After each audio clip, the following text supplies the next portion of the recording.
चाहे आप 15,000 रुपए महीना कमा रहे हो या 1.5 लाख रुपए महीना, ये 6 महीने का प्लान आपकी फाइनेंशियल जिंदगी को बदल के रख सकता है। इस 25 मिनट की वीडियो में मैं स्टेप बाय स्टेप आपको एक गाइड दिखाऊंगा जहां हर एक महीने आप अपनी फाइनेंशियल लाइफ को अपनी कंट्रोल में लाने की कोशिश करेंगे। धीरे धीरे छोटे छोटे कदम बढ़ाकर आप वो सारी मुश्किलों को पार करने की कोशिश करेंगे जो अक्सर हर एक सैलरीड या फ्रीलांसर या इवन सेल्फ एम्प्लॉयड इंडिविजुअल की जिंदगी में होता है when it comes to money. Goal clear है कि हर महीने आप जितने भी पैसे कमा रहे हो, जो भी आपके खर्चे हो, आप एक फाइनेंशियली बैलेंस्ड लाइफ जी पाएं, जहां आप अपनी जरूरतों के लिए खर्चा कर रहे हैं, आप ऑफ कोर्स अपनी जिंदगी अपने पैसों से एंजॉय कर रहे हैं, लेकिन आप अपने फ्यूचर की तरफ भी रेगुलरली इन्वेस्ट कर रहे हैं, while ensuring that everything when it comes to money is under your control। शुरू करते हैं। महीना नंबर 1, फेस योर फाइनेंसेस। शुतुरमुर्ग पता है, ऑस्ट्रिच, उसका एक इफेक्ट होता है, द ऑस्ट्रिच इफेक्ट। बड़ा इंटरेस्टिंग है, कॉग्निटिव इफेक्ट होता है। कहते हैं कि शुतुरमुर्ग अगर अपने सामने किसी जानवर को देखे जिससे उसको डर लगता है या किसी ऐसी चीज को देखे जिससे लगता है कि उसे हानि पहुंचने वाली है, तो वो अपना सर जमीन में घुसेड़ देता है। एंड उसे लगता है डर गायब हो गया, क्योंकि मुझे दिख नहीं रहा है, डर है ही नहीं। And that's called the ostrich effect. कि कभी कभी डर आपके सामने है, आपको पता है कि डर आपके सामने है, लेकिन आप अपनी आंखें बंद कर देते हैं एंड ऐसा विश्वास करते हैं कि डर गायब हो गया। लेकिन आंखें बंद करने से डर गायब नहीं होगा, वो खतरा गायब नहीं होगा। That is what I mean by when I से फेस योर फाइनेंसेस।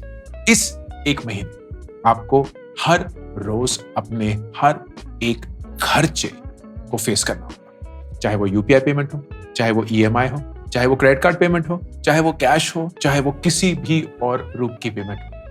हर एक पैसे का हिसाब। एंड ये मैं यकीन से बोल सकता हूं, संभव नहीं होगा अगर आप महीने के एंड पे बैठेंगे और याद करने की कोशिश करेंगे कि वो जो हजारों पेमेंट्स आप कर चुके हैं, उसमें से वो 17 रुपए की पेमेंट 21 तारीख को यूपीआई की बलविंदर को किस चीज के लिए थी, नहीं याद रहेगा। उसी समय जब पेमेंट होती है, you have to log in। Now I understand वो मुश्किल है, तो बहुत सारे ऐप्स आ चुके हैं, ईटी मनी है, मनी ट्रैकर है या मनी मैनेजर है, वॉलनेट है, क्रेड भी है, बहुत सारे ऐप्स हैं। आप यूज करिए जो आपकी इच्छा है। इसमें से कोई भी स्पॉन्सर्ड पोस्ट नहीं है या कुछ भी ऐसा नहीं है जिन्होंने बोला गया है कि प्लीज मेरा नाम लीजिए या हमारा नाम लीजिए। These I have not used any of these apps। मैं एकदम ट्रेडिशनल तरीके से एक्सेल शीट डाउनलोड करके हर एक पैसे का हिसाब रखता हूँ, but that's my way of doing it and I love doing that। जो भी आपका तरीका हो, please implement that, but do not miss this one step। इस महीने जब आप हर एक खर्चे का हिसाब रखेंगे, एंड आउटकम क्या होगा? एंड आउटकम है कि महीने के एंड पे आपको यह देखना है कि आपके खर्चे जरूरतों के क्या थे, which is your rent, आपकी ईएमआई, आपके खाने का खर्चा, खाने का भी जरूरतों का खर्चा। ये नहीं कि पार्टी कर रहे थे तो वो भी जरूरत में डाल दिया, वो जरूरत नहीं थी, वो आपकी इच्छा, आपके अरमान थे।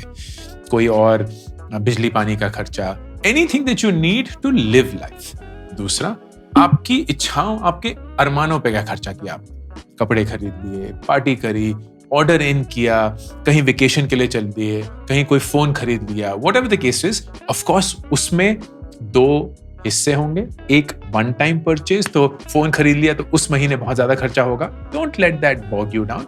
दूसरा, जो रेगुलर हर महीने आपको पता है ऑन एन एवरेज हो ही जाता है।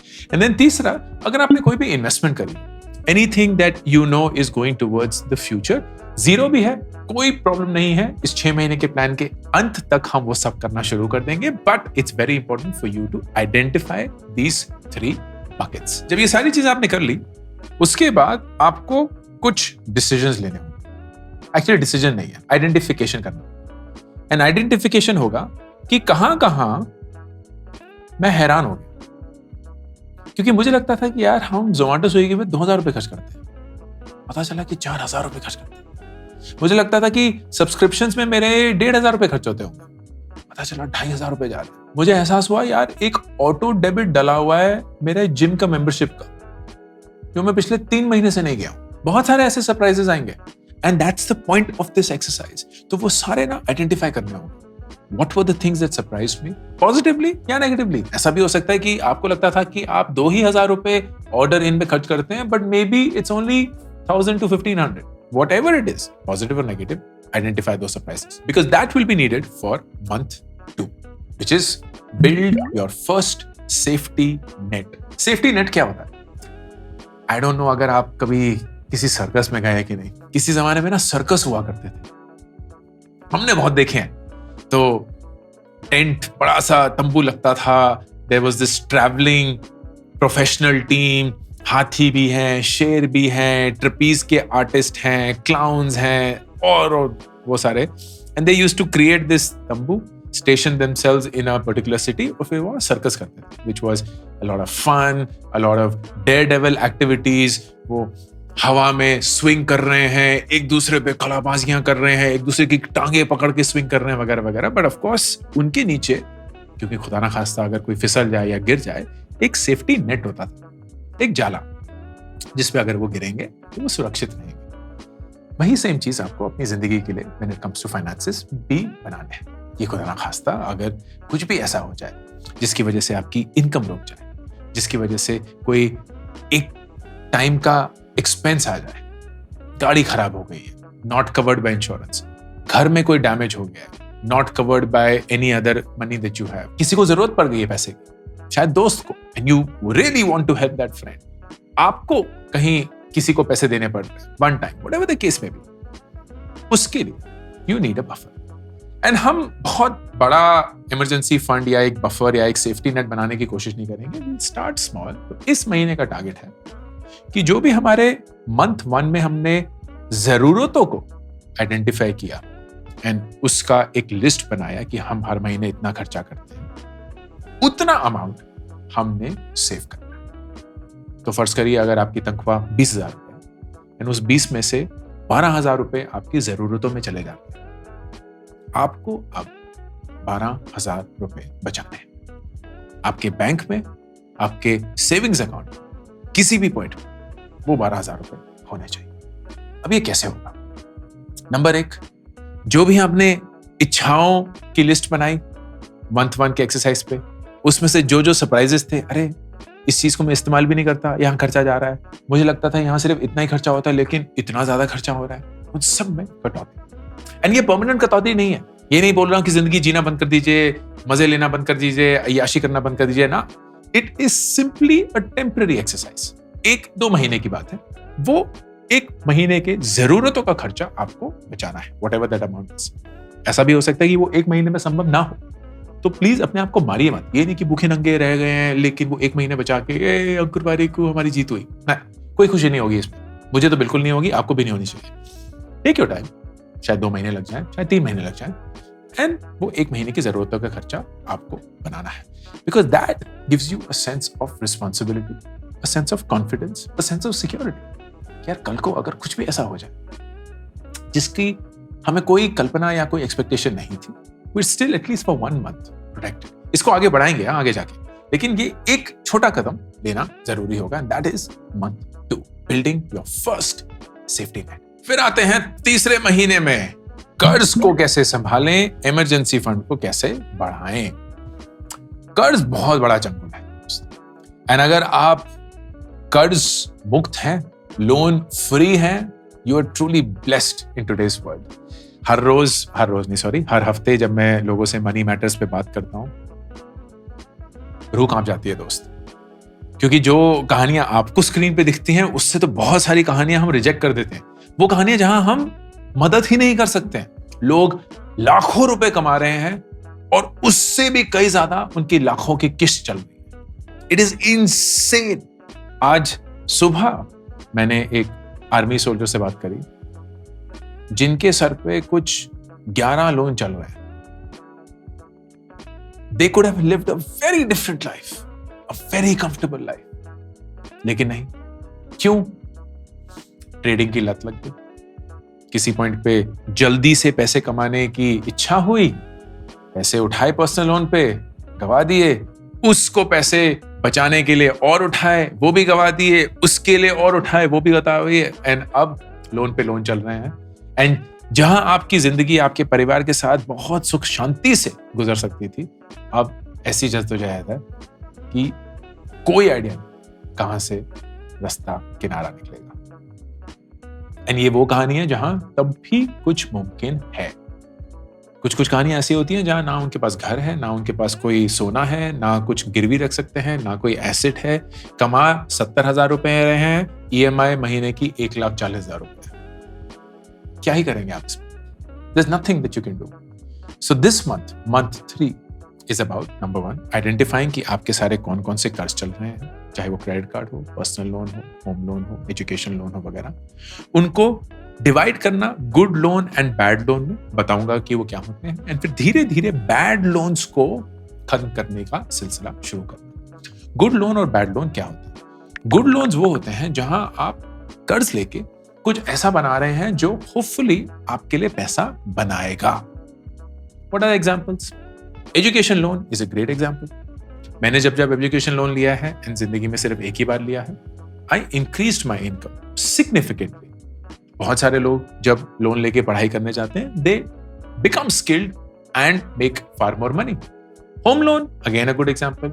हालांकि मैं ये काफी बार बोलता हूं कि जिस घर में आप रहते हैं वो आपका एसेट नहीं होता है, लेकिन अगर खुदा ना खास्ता कभी भी कोई ऐसा मकाम आए जहां कुछ भी और रास्ता ना हो, आप अपना घर शायद बेच तो सकते हैं।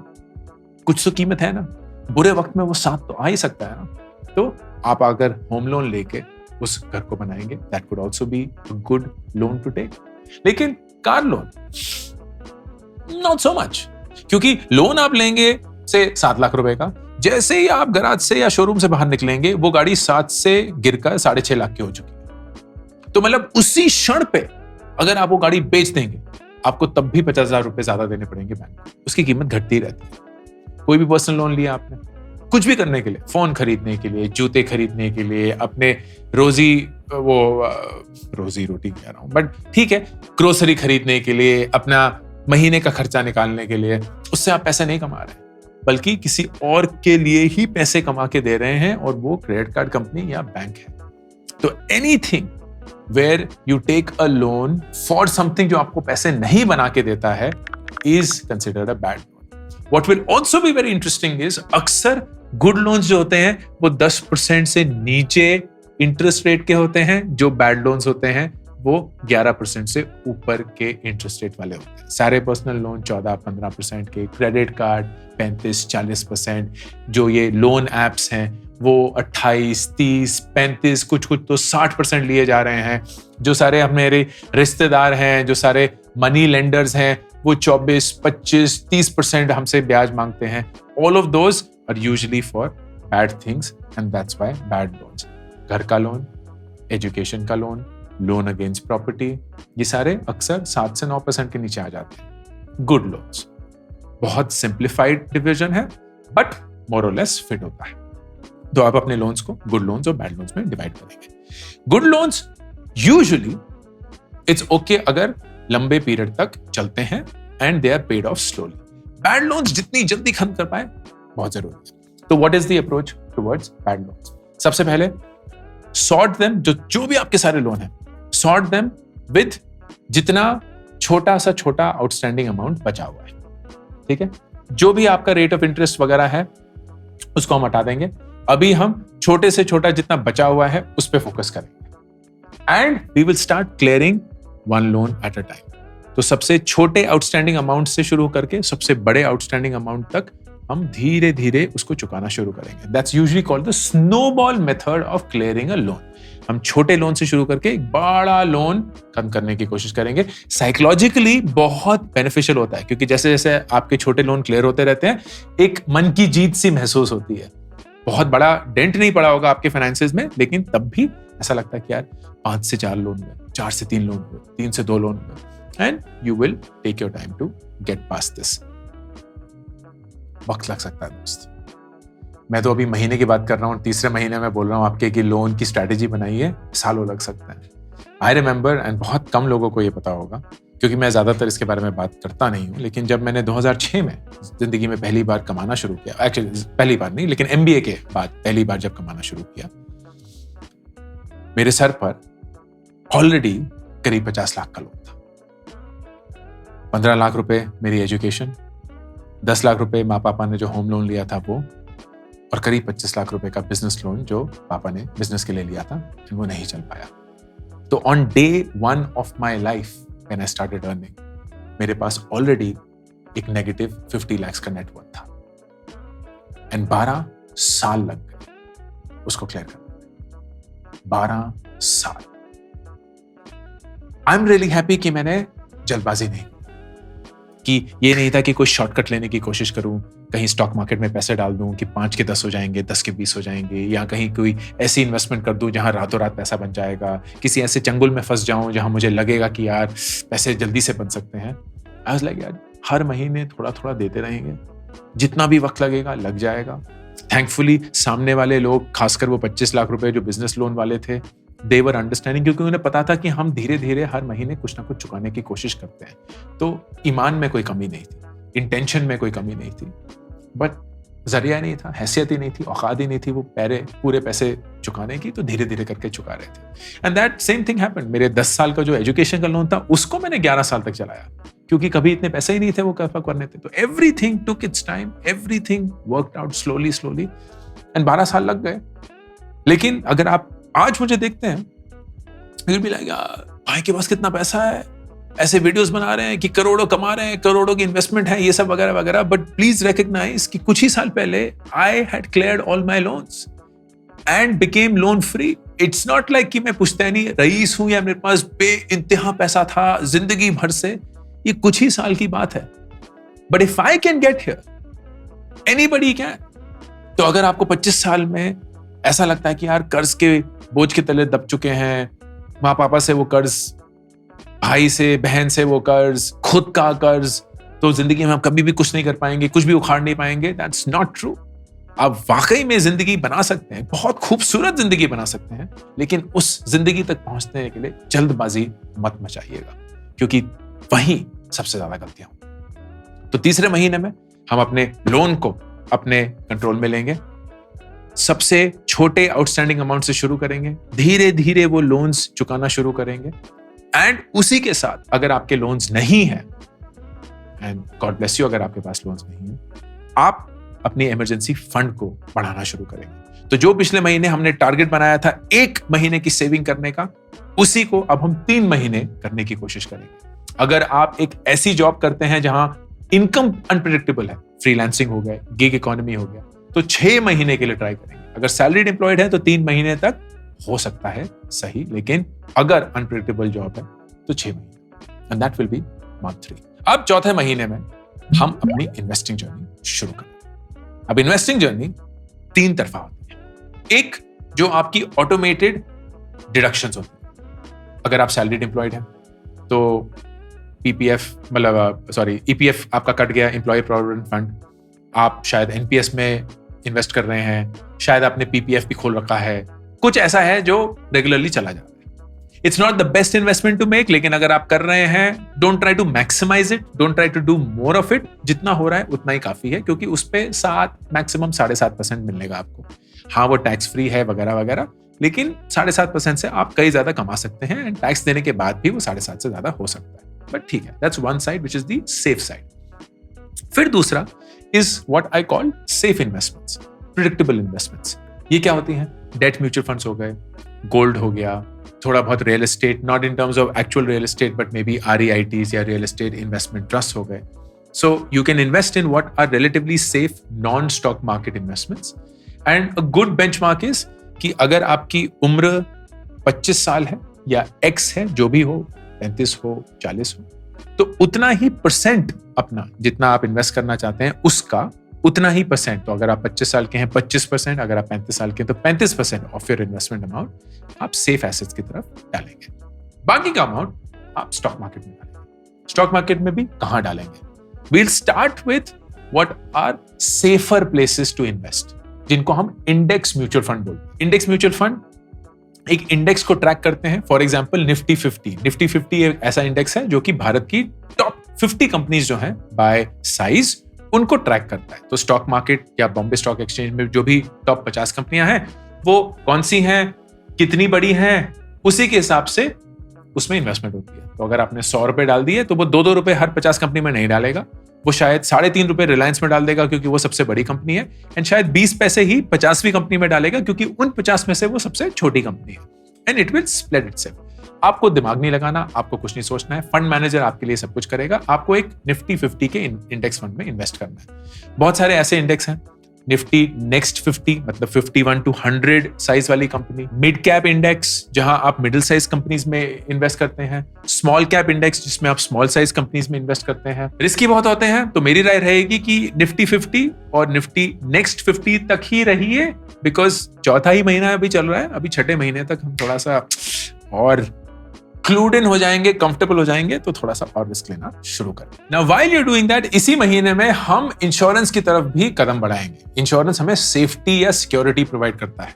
हेल्थ इंश्योरेंस, लाइफ इंश्योरेंस बहुत जरूरी। हेल्थ इंश्योरेंस अपने लिए और अपनी इमीडिएट फैमिली के लिए, अगर आप शादीशुदा हैं तो आपके पार्टनर, आपके बच्चे एंड आपके पेरेंट्स के लिए अलग से।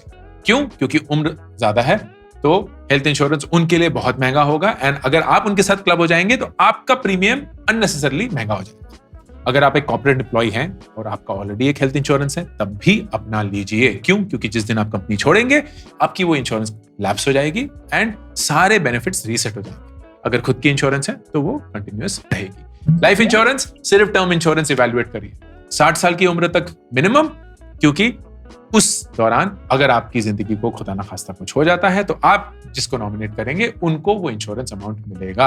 अगर आपकी जिंदगी को कुछ नहीं होता for that entire term, and हम यही चाहेंगे, आपको कुछ नहीं मिलेगा, you may think it's the most useless investment to make, लेकिन इट इज वेरी स्मार्ट। क्यों? क्योंकि सबसे ज्यादा कवर मिलता है आपको सबसे कम प्रीमियम के लिए। कोई भी और अगर आप इंश्योरेंस पॉलिसी लेंगे जहां गारंटीड प्रीमियम वापस आ रहा है या कोई इन्वेस्टमेंट हो रही है, कुछ भी और, you will pay a lot more premium for the same cover. आप टेस्ट कर सकते हैं policybazaar.com पे, अगेन प्रमोटेड पोस्ट नहीं है, पर वहां सब कुछ ओपन डेटा मिल जाता है आपको। अगर आपको 1 करोड़ का कवर लेना है, जितना प्रीमियम आप टर्म इंश्योरेंस पे देंगे उससे कई ज्यादा प्रीमियम आप देंगे अगर वो प्रीमियम रिटर्न आपको वापस कराना है या आपको उस पे रिटर्न चाहिए या इन्वेस्टमेंट करनी है वगैरह वगैरह। My preference term insurance, maximum cover, minimum premium, 60 years तक का टर्म। ये हमने महीने 4 में अकम्प्लिश कर लिया। अब आते हैं महीना 5, and this is a very important month. इस महीने में हम इन्वेस्टमेंट्स के बारे में बात नहीं करेंगे, हम एक्सपेंसेस के बारे में भी बात नहीं करेंगे, हम एक ऐसी चीज के बारे में बात करेंगे जिसके बारे में हम अक्सर सोचते नहीं, which is increasing your income.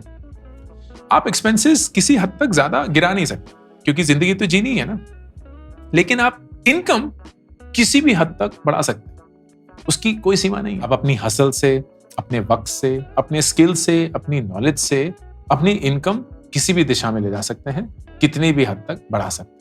And that is what you have to explore in month 5.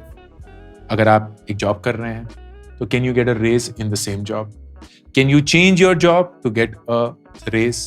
क्या आप कुछ साइड इनकम शुरू कर सकते हैं which will give you a side gig without spending a lot of your time?